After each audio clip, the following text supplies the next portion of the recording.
Final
Welcome in, everybody. Man, I love that song. I love the beat.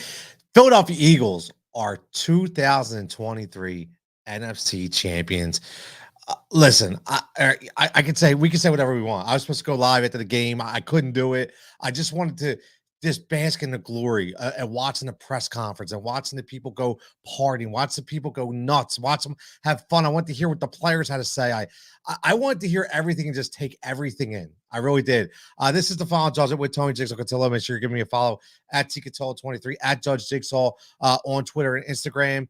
Powered by, you see it, Win Daily Sports, Heat Ratio Sports. As always, make sure you subscribe. Make sure you subscribe to this YouTube page right here, The Final Judgment. All you got to do is search The Final Judgment with Tony Jigsaw Cutillo, and boom, bam, hit like, hit subscribe. We can talk all day. That's what I like to do. It's still surreal to me. I'm going to be honest with you. It's still surreal to me. It just still doesn't feel real. I mean, as much as we knew and we felt it easily at halftime, what was happening, it still didn't feel real. I mean, we just went through this with the Philadelphia Phillies, and that's the best part. We just went through this with the Philadelphia Phillies, and now we get to do it again. We get it again. My man Mike checking in. That's our time is now, just like you said. Just like you said, the time is now, just like John Cena. Me, you, Media Row next week. Man, listen, I'm going to be honest with you. No Media Row for me because, unfortunately, I had surgery next week, but that's okay. Nothing serious. We'll get through it. It'll be all good. I'll be all good in front of my TV watching that Super Bowl, which I cannot wait. So many different things to reflect on, man. So many, and please, if you're checking in, man, give me an idea. What were your defining moments? What are you feeling right now? We're a couple days removed from it, man. Right? Exactly. See, my man Chuck checking in says, the hell with the national media. The Eagles are the real deal, man. The hell with everybody, Chuck. Everybody who blasts us. Everybody that said Jalen Hurts was the fourth best quarterback left in the playoffs. Everybody that said the Philadelphia Eagles did not beat anybody, right? We went through these narratives so many times. I do a show on Saturdays or Sundays on Sirius with a couple guys who are New York Giant fans, and I had to listen to them talk about how the Giants were so damn good. But what happened to the Giants team? I'm just curious. And all of a sudden, when we lost, or I should say when they lost, all of a sudden they weren't that good anymore. It's amazing how it flips. It's amazing how it flips. I say this all the time. Listen, if you want to play a narrative, please do me a favor. And this goes out to Chris Sims, too. Chris Sims, you were wrong. Great. I don't even want to hear about if you were wrong. I don't want to hear nothing. You doubled down on your point over Jalen Hurts over and over again. And the only reason why you came out and you said what you said again is because you felt like you needed to. You were forced into it. You don't still really feel that way. So guess what? I don't want to hear it. I don't want to hear it. We're going to the Super Bowl. We're going to Arizona. There's going to be one hell of a 10-day stretch here in Philadelphia. Can't we wait to hear about everything That's the thing. I want to hear about it all. I want to reflect on past Super Bowls, and we're going to get right to the game because I need to reflect on this game because I was not feeling good, man. I was not feeling good early on. I felt like we should have destroyed this team early on. I understand what happened, right? And I understand we eventually got to that point, but I just was like, all right, why are we sputtering here? Again, I'm thinking to myself, all of a sudden now, Sean King, or not Sean King, I'm thinking of the old Sean King, right? Josh Johnson comes in for the San Francisco 49ers. And he completes a couple passes. And all of a sudden, I'm thinking, are we going to relive the Jake Delhomme year? Are we kidding me right now? Is Jake Delhomme coming into the link and going to beat us in a defining moment with 14-3 when we were the best offense of the NFL? Is this going to be a Rondé Barber, Joe Jurevicius, Tampa Bay Buccaneers game again? Like, please don't tell me this is going to happen. What were the headlines read if we got beat by a third or fourth string quarterback? It would have been insane, right? But listen, the one thing that happened again, and I'll say this over and over again, this is what I love about Jalen Hurts. And you know what? I'm going to tell you, and for people who listen and people who don't listen, just in case people who listen know this, but the people that don't listen, just so you know, okay, I was on plenty of stations. I was on my own content creation, and I was consistently calling out Jalen Hurts, saying he was the guy. Jalen, I was all in on Jalen when a lot of people weren't. A lot of people had doubts. I had no doubts. I specifically said he would be in talks many a times throughout the year. I didn't think it was going to be the entire year, but I said throughout the course of the year, he was going to be in talks in the MVP conversation. I just knew he was working with Tom House. He was working on the mechanics. This dude is driven. He's a student of the game. And I knew he was not going to fail. And it showed it this year. It proved it. Okay. So I knew that coming into this year. I said 13 wins this year. I was very high on this team. I was very high on this team. And again, when I look at it as a whole, this team was even better than I predicted. That's the crazy part, man. That's the crazy part. Every week, Mike says we didn't beat any. This is what they say. Every week we didn't beat anybody. Yet all we do is knock them down each week, right? It's ridiculous. Why so hard for people to eat crow? That's right. Everybody except Chris Sims. I don't want him to eat crow. I don't want to hear it. I don't hear nothing for Chris Sims. Sims didn't even admit he was wrong. Exactly, Rich. He half-assed it. Right? He half-assed. He didn't even come out and said I was dead wrong. He half-assed. That's me. He didn't really believe it. You know what? He was just hoping that maybe the Philadelphia Eagle Twitter line would just get off his case because that's what he was killing. It was killing him. It was killing him. My man Jimmy checking in says, congratulations, Tony. Enjoy the Super Bowl. I was hoping for Eagles Bengals. Jimmy, I swear that's exactly what I wanted. I want Eagles Bengals. That's what I wanted. And we're going to get into this game because I'm curious. I want to hear what people have to say. Like, are you worried about Kansas City Chiefs? Kansas City Chiefs are a good football team. But again, I'm still trying to figure out who they're throwing the ball to besides Travis Kelce. That's what I want to know. Who are they throwing the ball to besides Travis Kelce? So I think this is going to be very, very interesting with this game. Very, very interesting. But listen, man, let's talk about this. I want to hear who are your favorite players on this game because I think the one guy, listen, we've heard about this already, right? Hassan Reddick, we already know was a beast, absolute beast. We already know what he was capable of. We already knew he was the best signing of the defensive side of the ball in free agency. We talked about this. We all knew this, right? We all knew this. So I already knew he was going to do what he needed to do. But the one guy I don't think was getting enough credit in this game, to be honest with you, is my man, CJ Gardner-Johnson. Like these are the things that you have to look at, right? And again, sometimes when you're watching the game live, you don't actually see it, right? I saw it because I was looking at him. And the only reason why I saw it, I'm gonna be honest with you, I had a prop bet for him for getting to pick a plus 580. So I had a plus money prop on CJ Gardner-Johnson. So I was hoping he was going to get a pick. So I was watching him, and I'm telling you what, he made some ridiculous tackles in this game. Ridiculous tackles. Game-saving tackles at a time when it was 7-0. Game-saving tackles at a time when it was 7-7. I watched it. This dude is the real deal. He needs to be signed. Howie, if you do anything in this offseason, CJ Gardner-Johnson and James Bradberry need to be re-signed on this team because James Bradberry played better than Slay half the year. Okay, you say what you want. I like Slay. He's a fantastic player. He will go down as one of the greats. But I'm telling you right now, CJ Gardner Johnson is that dude. He's that dude. You know who he is? He's the Earl Thomas we never got. That's what CJ Gardner Johnson is. He's the Earl Thomas that we never got. We finally got a guy that could take over that safety role. We finally got a guy. No disrespect to Rodney McLeod. He wasn't the guy. Okay, this is all about we want that next step to be dog. You saw Weapon X. Weapon X looked like he still play, man. Shout out to Weapon X. Still looks like he could play. I swear to God, that dude's in the broadcasting booth. I was ready for him to rip a shirt off, go out on the field, and play, man. This dude can still play right now. And again, this is what I'm talking about. We have to look at this as a whole and say, what players besides the one that everybody's talking about that really stepped up their game? How much can you not talk about Kenny Gainwell?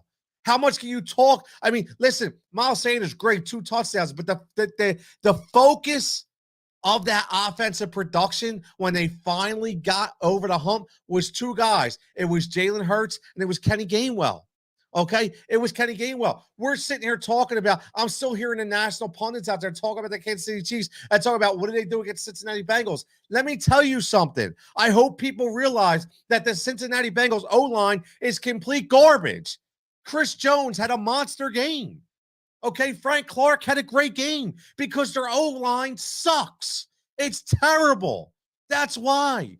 They're facing a guy in Lane Johnson who is an absolute warrior. You talk about anybody that reminds you of Rocky Balboa, right? Let's think about that. I understand we all want to say that, Jalen Hurts is playing that Rocky Balboa role, right? Because he's been knocked down. He wants to get up. I get it. I love it.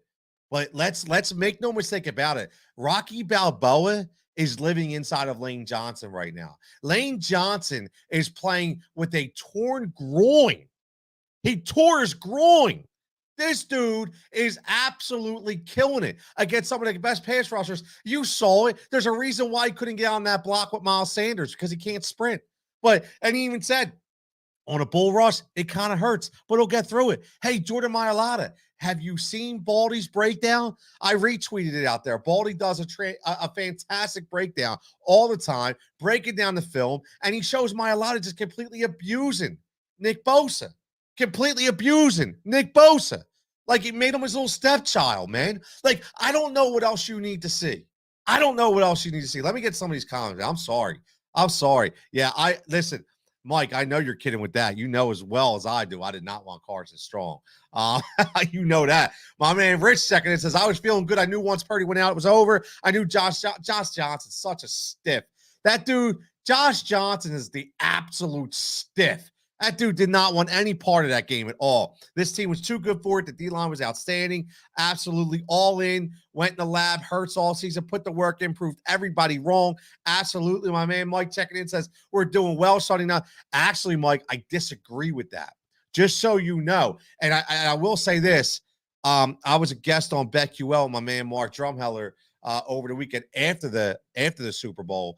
And the one thing him and Sean Bell had asked me was, what do I think? If it's depending on the teams, what do I think about what some of the focal points will be for the defensive front for the Philadelphia Eagles and the linebackers and the secondary, obviously the entire defense.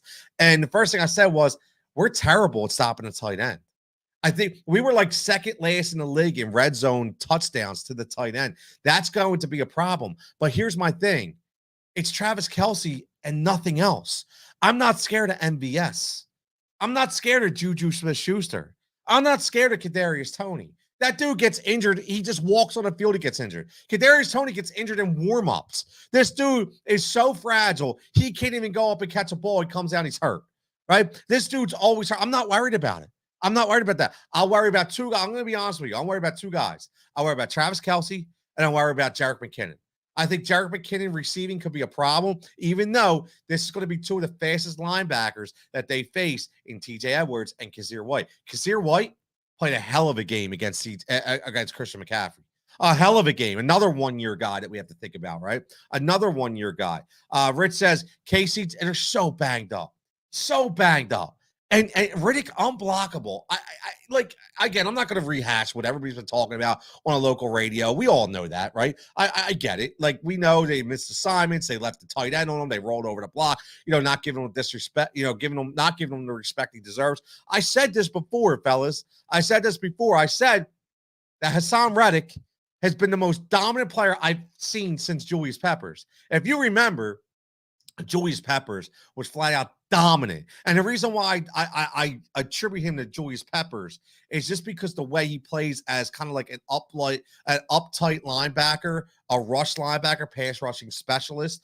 Because that's the kind of way Julius Peppers was built. And I think that's exactly the way Hassan Reddick is on a mission, man. He's on an absolute mission. My man Jimmy says if Philly could get pressure on Mahomes, who is extremely hurt, by the way, extremely. I don't care what anybody says. I said this before. I'll say it again. A high ankle sprain is more painful than a broken ankle. That injury is going to hurt. They're going to pump him up with as much dope as they can, pain meds, whatever. But at the end of the day, Patrick Mahomes needs to be mobile to be Patrick Mahomes. Let's remember that. Patrick Mahomes is not a pocket passer. He's not a rusher either, but he needs to move. He bases his game on sidearm throws and quick reactions. And the way he gets those quick reactions is he gets to roll out of the pocket. If he cannot move with the same mobility that he's used to, it's going to be a long day in the office against his defense. I'm sorry. It is what it is. Rich says CJ Gardner-Johnson, such a difference maker. Absolutely. Bradbury, second half of the season, our best corner, without a doubt. Gainwell reminded me of Corey Clement. I love the reference, Rich. You said the other day, and I love it. It's exactly what's happening, man. Do we find these guys, man? We find these guys. Mikey V says we need Howie this all season bad. Listen, the cat went up like $23 million, I think, or well, like $16 to $23 million in that range, which is going to be a huge number for the Philadelphia Eagles. We needed it so bad. Okay, in a year where you're going to pay Jalen Hurts, right? In a year where, listen, you're going to start thinking about these extensions going on for some of these younger guys as well. Like an Avonte Maddox. Let's remember that. Avonte Maddox, extremely huge, man. Extremely huge part of this game. If the Bengals protect Joe, Jimmy, you're absolutely right. The reason why the Bengals lost that game is because Joe B had no time to throw. And again, here's the thing that was forgotten about. Remember when the Cincinnati Bengals got off to such an extremely slow start? They got off to a slow start. And what happened was, it was because the offensive line was completely decimated, right? From not being built properly and injuries and just lack of talent. Okay, they were really bad. And they kind of developed some new blocking schemes. They reinforced it a little bit. They changed some guys up, and it was serviceable, right? It was serviceable. But what happened again, it collapsed. It collapsed in big games. And when you collapse in big games and you got a big money quarterback that needs time to throw the ball, man, there's not enough damage control that you can have. Lots of Super Bowl parts will be paid, Mike. I completely agree. A lot of Super Bowl parts will be paid. Rich says the Chiefs defensive line won't do that to the Eagles line. Lane has been a monster with a torn groin and stomach muscles. 2 torn muscles, bro. It's insane. 2 torn muscles. I mean, this dude is like the incredible friggin' Hulk. Sean, my man, my lacrosse man, Sean, Super Bowl tone, absolutely. Nick, I'll tell you, man. Listen, Nick Sirianni, man. Like, shout out to Nick Sirianni. It's not easy to lead a group of men. A group of men that 100% are number one, playing for contracts. Number two, not just playing for contracts, but trying to play. I said this earlier on a previous show on the Final Judgment, not trying to take the individualism out and making this a team concept. It's hard enough as teenagers and collegiate athletes, and now in the professional realm, it's even harder. And he's done it with ease, man. He's done it with ease, and shout out to Nick. Rich says, I had that injury. I could barely get around with the same injury, and he's blocking everyone. It is crazy. Nick Bosa, man, you know what? I'm done with the Bosas, dude. I'm so done. That whole junk that Joey Bosa did before the game, talking about how he's rich and he can afford. That's just that entitled athlete that I can't stand. And again, this is what I'll say. There's something to be made about the culture of a team. and what in culture is embodied by your head coach. And that San Francisco 49ers game, I know everybody's, oh, they're the best entrance in football. Yeah, yeah. I'll tell you what, man, that team, that character fell apart. I mean, you got Bosa looking defeated. You got George Kittle, who I will say, even though Sean says George Kittle was soft this past weekend, showed it. I will say he was trying to rally his troops up. He was trying to help Brock Purdy, had him smile a little bit. Even though the kid was mentally just lost because of the injury, but you got Jimmy G on the sideline. I tweeted it out. I saw it. He's in there giggling and laughing. Like, that's a slap in the face. Dude, you're down 28-7. Are you kidding me? And you're not even playing. And you couldn't even have an emergency quarterback. You didn't tear an ACL. Come on, Jimmy. You talk about soft. Jimmy G and Kirk Cousins are the softest quarterbacks that ever play in the NFL. Should be embarrassed. Jimmy G should be embarrassed. I don't know if he's laughing because he got a porn date at home with one of his girls, right? Because that's that's his MO. I don't know if he just doesn't care. Man, that was I'll tell you what, if I'm a San Francisco 49er fan and I'm watching that, I want to punch my screen. I really do. Like think about that, Philadelphia. If that was one of our players sitting there doing that, what do you think we would have done? How do you think we would have reacted? Not one person in San Francisco said anything about it. Not one. You know why? They don't care. They don't care. You try to come, you don't have the passion that us Philadelphia fans do. Nobody will understand it. Nobody will understand it. Nobody. And you know what I love? I love that, we can watch the national media, the former Philadelphia Eagle national media, meaning like guys like LaShawn McCoy, Shady getting on and showing his true colors. Talk about Dak is trash, Dak is ass on a national show, showing that Philly bias because he bought into that and he knows the way this town is. I mean, how do you not love that? How do you not want to come here and play in Philadelphia when you see things like that? I mean, it's just remarkable that there's so much hate. I mean, we're still trying to think of narratives on why the Eagles aren't good, why the Eagles shouldn't be in the Super Bowl. Now all of a sudden we were gifted everything. Like we didn't have the best record in football. We didn't have the best team in football. We had the best team on paper and we had the best team on the field. Okay, you know how hard that is to do? Last team I remember to do that, there was a couple New England teams that do that. There was a Greatest Show on Turf team to do that, and their defense wasn't half as good, as ours is. I will say this, man. Hassan Reddick's giving me those Von Miller vibes. Hassan Reddick's giving me those Von Miller MVP Super Bowl vibes. So if you're a betting man out there, I do those plus money bets, plus money prop train, right? Catch up on windailysports.com. Make sure you get your free week with code word win big. Tell them Jigsaw sent you. And I'll tell you what, I think it's plus 3,000 for an MVP for my man, Hassan Reddick. So I'll tell you, just look at that. It could happen.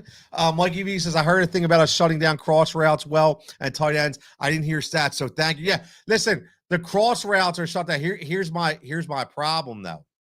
I think because McKinnon is so deadly in the flat, you're going to lose one of your linebackers. I mean, we technically only play two linebackers anyway, right? So you're going to have one of those in Kazir White kind of shadowing Jerick McKinnon in coverage, and you're only going to have TJ Edwards, and he's going to have to decide on what to do because he hold in a run against Pacheco. If Patrick Mahomes has a little mobility, does he hold in for there, or does he go out with the tight end? And I think that's going to be the issue. And then you're looking at a guy like CJ Gardner-Johnson or Avonte Maddox coming up and trying to cover the tight end. It's just going to be a problem. It's going to be a problem. Howie had top 10 offseason ever in the history of the NFL. I agree. Mike says, how much can we isolate Kelsey if we line up Reddick on him? Could he be forced to block more? Here's the problem. They can't afford to have Kelsey block more. One of their guys, Watson, was inactive from the tight end position. They also have Noah Gray. So, Noah Gray is going to be the guy. They do some two tight end sets out there. So Noah Gray, I guarantee you he'll be holding the chip on Hassan Reddick. They're going to be moving Hassan Reddick all over. So Jonathan Gannon needs to earn his money in this game. Players said, I'd rather have a break. Exactly, Rich. Exactly. 100%. Jimmy says the Bengals were a 30-minute team all year, not 60. I love that. You're absolutely right.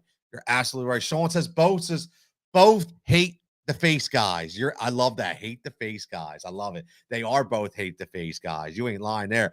My man Dean checking in. First time, long time. Dean, what's up, man? Best time I've ever had seen in Philly. Great defense, great offense. I've been an Eagles fan for over 40 years. The best Philadelphia team ever. Dean, give us a subscription. Give me a follow if you will.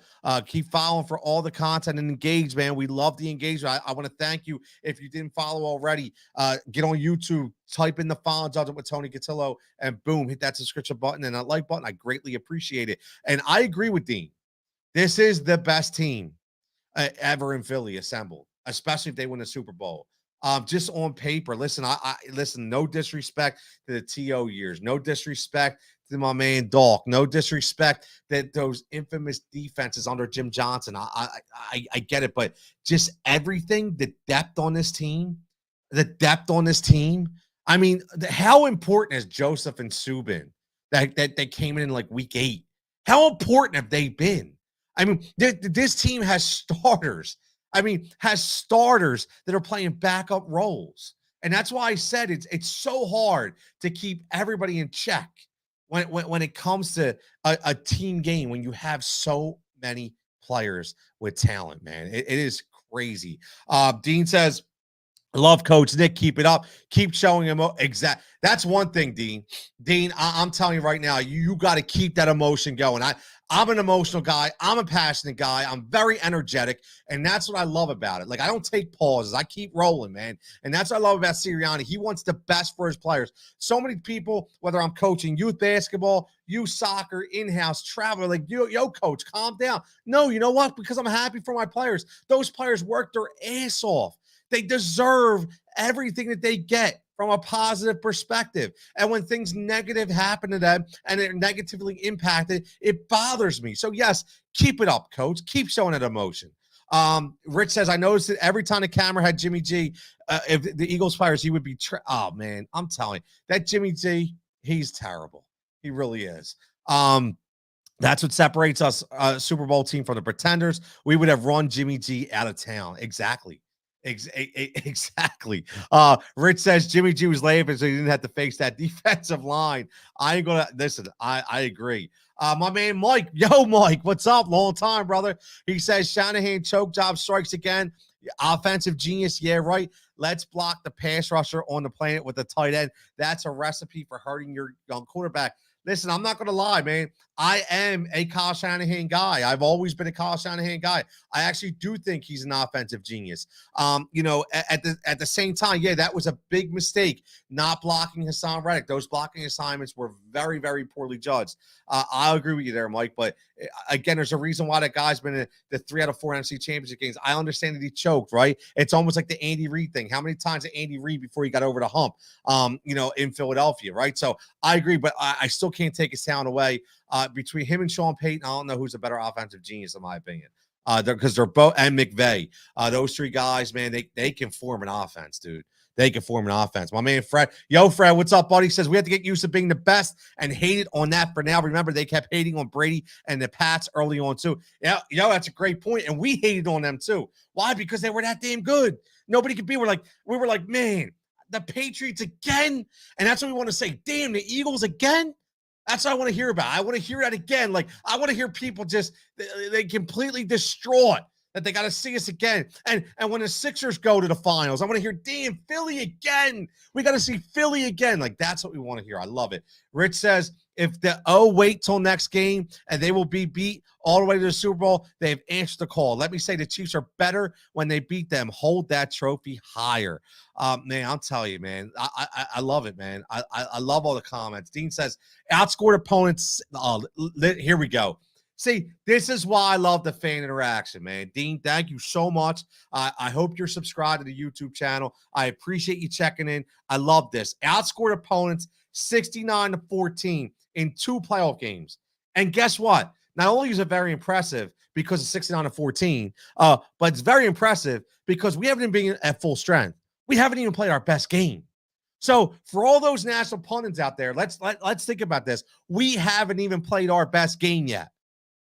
We haven't even played our best game yet, and we're outscoring opponents 6-14. Rich says the good thing is we all know Andy will only run a few times. Mahomes with one leg still threw.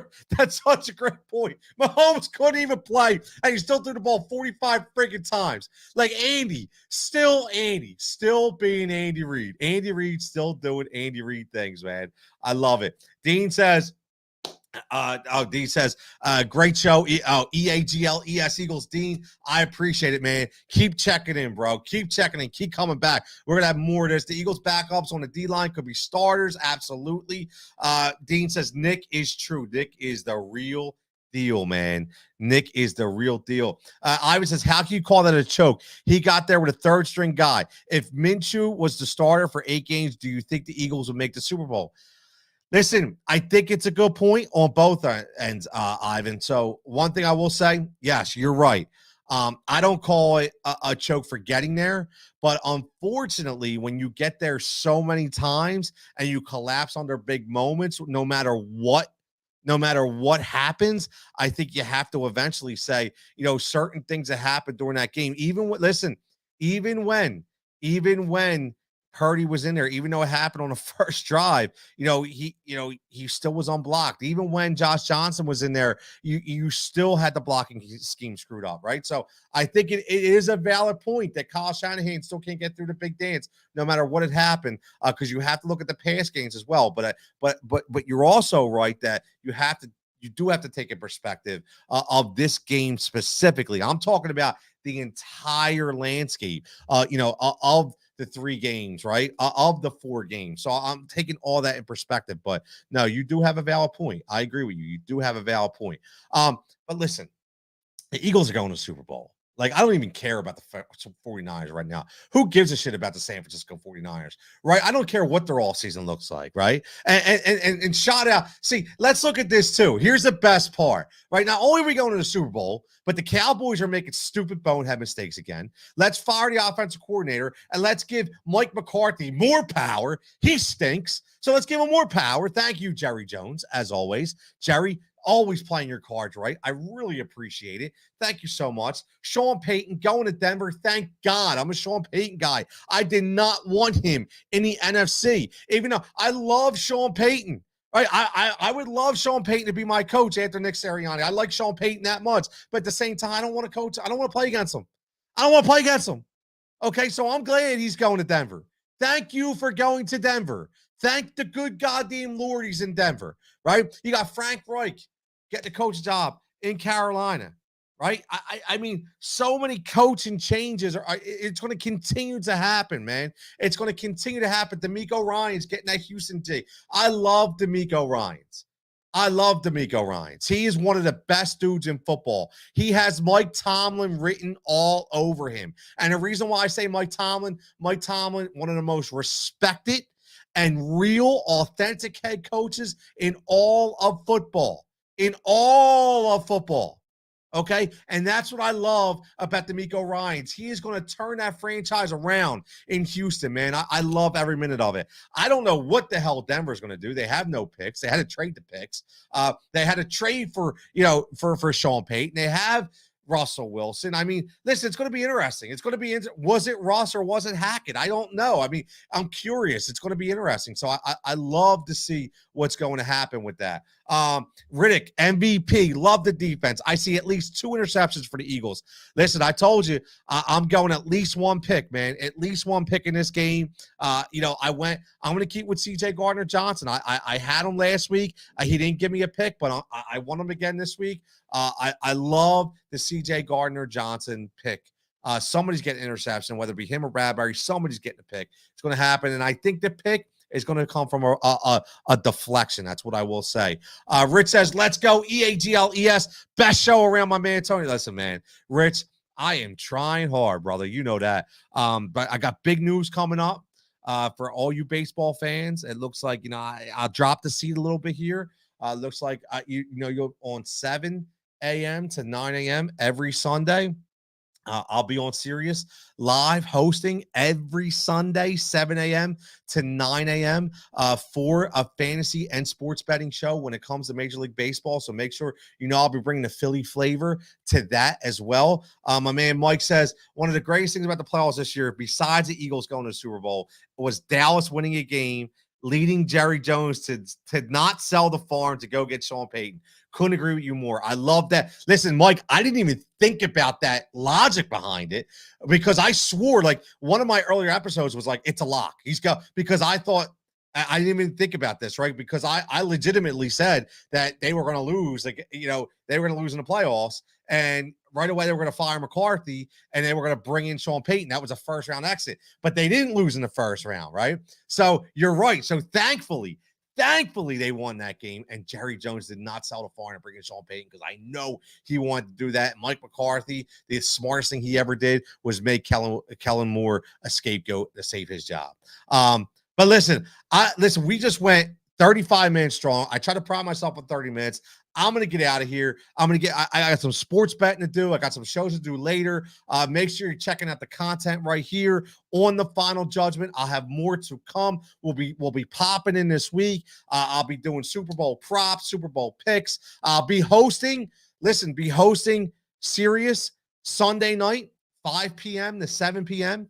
I will be hosting. I'll be running the show on channel 87 XM. So make sure, listen, call me in with that Philly flavor, man. I'll be talking, obviously, bets, Super Bowl props, Super Bowl talk. And you got to bring that Philly flavor to me, man. Bring it in. Make a call. If you're home, if you have a Sirius subscription, make sure you're giving me a call. Get on the air. If not, I'll post a mailbag session. I'll read the stuff online on the air. I can't wait. As always, everybody for supporting me and checking into these shows. It's fantastic. I greatly appreciate it. Don't forget to give Heat Ratio Sports a follow as well. The boys will be back again next week, hopefully previewing the Super Bowl. You got the Fourth and Go boys always bringing it live. You catch the Final Judgment on air as well. And as always, Win Daily Sports for all your fantasy and sports betting needs. The guys do phenomenal jobs. There's a golf show tonight, PJ Draftcast. If you tune in 9 p.m., I'm going to tell you right now, these guys don't miss. If you like golf, they're the guys you want to listen to. These dudes are professionals and they hit outrights like all the time. It's ridiculous. I know nothing about golf, and all I do is just place their bets and I'm a winner. So I'm going to be honest with you. They're very transparent too. But as always, everybody for checking in, man, I appreciate it. Everybody for tuning in, I appreciate it. Make sure you're subscribed. Make sure you're liking the page. As always, everybody stay safe, and stay healthy. And remember, some people have thoughts and some people have takes, but on this show, you get the Final Judgment.